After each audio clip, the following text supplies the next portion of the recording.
আপনি কি জানেন গত ২০ বছর ধরে আমরা প্রতিদিন এমন একটি ভুল করে আসছি যেটি আমাদের শরীর, মন এবং জীবনের উপর অদৃশ্যভাবে প্রভাব ফেলছে। আমরা নিজেরাই বুঝতে পারিনি। একটি ছোট্ট অভ্যাস দিনের শক্তি কমিয়ে দেয়, স্ট্রেস বাড়ায়, ঘুম নষ্ট করে এবং মনোযোগ দুর্বল করে দেয়। আশ্চর্য হলো সত্যি এই ভুলটি এতটাই সাধারণ যে আপনি প্রতিদিন সকালে ঘুম থেকে উঠেই প্রথম ৩০ সেকেন্ডেই করে ফেলেন। আজকের ভিডিওতে আমি বলবো সেই ভুলটি কী, কেন এটি আমাদের শরীর মনকে নষ্ট করছে এবং কিভাবে এই একটু অভ্যাস ঠিক করলেই আপনার জীবন সত্যিই বদলে যাবে। তাই ভিডিওটি শেষ পর্যন্ত দেখবেন, কারণ ভিডিওটি স্কিপ না করে শেষ পর্যন্ত দেখলে আপনি নিজের মধ্যেই পরিবর্তন অনুভব করবেন এবং পরবর্তীতে আপনি এই অভ্যাসটা পরিবর্তন করে আপনার জীবনে অনেক শৃঙ্খলা ফিরিয়ে আনতে পারবেন।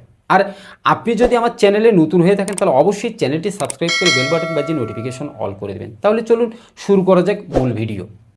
প্রথমে আসুন জেনে নেওয়া যাক আসলে ভুলটা কী। ভুলটা হচ্ছে ঘুম থেকে উঠেই সঙ্গে সঙ্গে মোবাইল ফোন হাতে নেওয়া। হয়তো মনে হচ্ছে এটা আবার কি ভুল, কিন্তু বাস্তবে এটি আপনার জীবনের সবচেয়ে ক্ষতিকর অভ্যাসগুলোর একটি। ঘুম ভাঙার পর আমাদের মস্তিষ্ক খুব সংবেদনশীল থাকে। এই মুহূর্তে ফোনের আলো, নোটিফিকেশন, খবর, সোশ্যাল মিডিয়ার ছবি, তথ্য এগুলো মস্তিষ্ককে হঠাৎ করে চাপের মধ্যে ফেলে দেয়।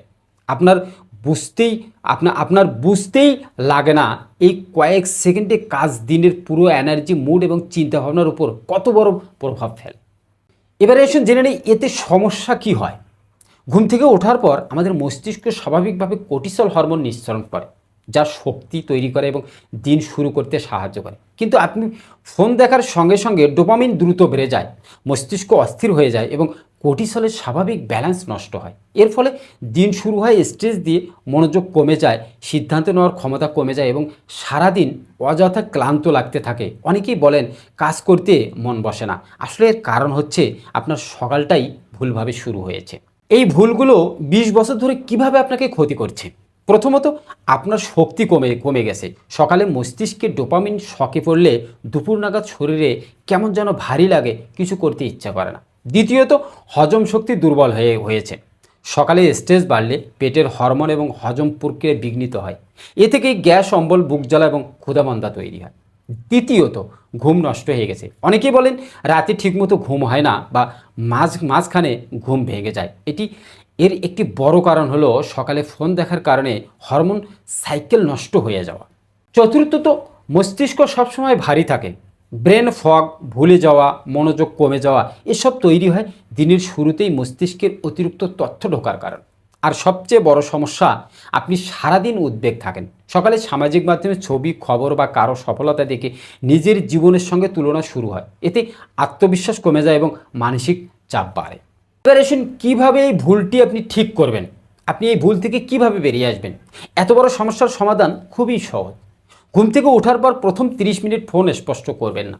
এর বদলে এক গ্লাস পানি পান করুন, একটু 1 মিনিট গভীর শ্বাস নিন, আপনার পর্দার সামনে বসে দিনের আলো চোখে নিন, বিছানা গুছান বা হালকা নড়াচড়া করুন। এই ছোট্ট পরিবর্তন আপনার মস্তিষ্ককে শান্ত রাখবে, কর্টিসল ঠিক রাখবে এবং দিনের শক্তি বাড়াবে। আপনি সারাদিন শক্তিতে চলার মতো কর্টিসল আপনার ঠিক হবে, আপনার মস্তিষ্ক আপনার সুশৃঙ্খলভাবে সুগঠিত হবে, যার ফলে আপনার সারাদিন যাবে খুব মুড ভালো থাকবে এবং আপনার কর্মচঞ্চল বেড়ে যাবে। ফলাফল পেতে আপনার কত সময় লাগবে দেখেন। যদি আপনি মাত্র 7 দিন এই নিয়ম মেনে চলেন, মাথা পরিষ্কার কাজ করবে, মনোযোগ বাড়বে, শরীর হালকা লাগবে, গ্যাস অম্বল কমে যাবে, রাতের ঘুম ভালো হবে এবং স্ট্রেস কমে যাবে। আপনি নিজেই বুঝবেন ছোট অভ্যাস কিন্তু বড় পরিবর্তন নিয়ে এসেছে আপনার জীবনে। এই সামান্য একটা অভ্যাস পরিবর্তনের কারণে আপনি দেখবেন কত বড় পরিবর্তন আপনার জীবনে হয়ে গেছে। ২০ বছর ধরে আপনি অজান্তেই যে ভুলটি করে এসেছেন সেটা আপনার জীবনের শক্তি, মুড এবং স্বাস্থ্য নষ্ট করে দিচ্ছিল। কিন্তু আজ আপনি জানলেন, এখনই বদলাতে পারবেন। আগামীকাল থেকেই শুরু করুন নিজের জন্য, নিজের মস্তিষ্কের জন্য। প্রথম 30 মিনিট ফোন ছাড়া থাকুন। বিশ্বাস করুন এই একটু অভ্যাস আপনার জীবনকে নতুন করে সাজিয়ে দিতে পারে। আপনি ঘুম থেকে ওঠার প্রথম 30 মিনিট যদি ফোন থেকে দূরে থাকতে পারেন, আপনি স্বাভাবিক কার্যকর্ম করতে পারেন, তাহলে আপনি দেখতে পারবেন 7 দিন 1 মাস পরে আপনার জীবনে কতটা পরিবর্তন এসে গেছে, আপনার মস্তিষ্ক কতটা সতেজ হয়ে গেছে, আপনার মস্তিষ্ক কতটা ভালো হয়ে গেছে। আজকের ভিডিওটি যদি আপনার ভালো লেগে থাকে ভিডিওটি যদি আপনার একটু হলেও উপকারে এসে থাকে তাহলে অবশ্যই একটা কমেন্ট করে লাইক করে আপনি পরবর্তী ভিডিওর জন্য চ্যানেলটি সাবস্ক্রাইব করে পাশে থাকবেন। সুস্থ থাকুন, ভালো থাকুন, ধন্যবাদ।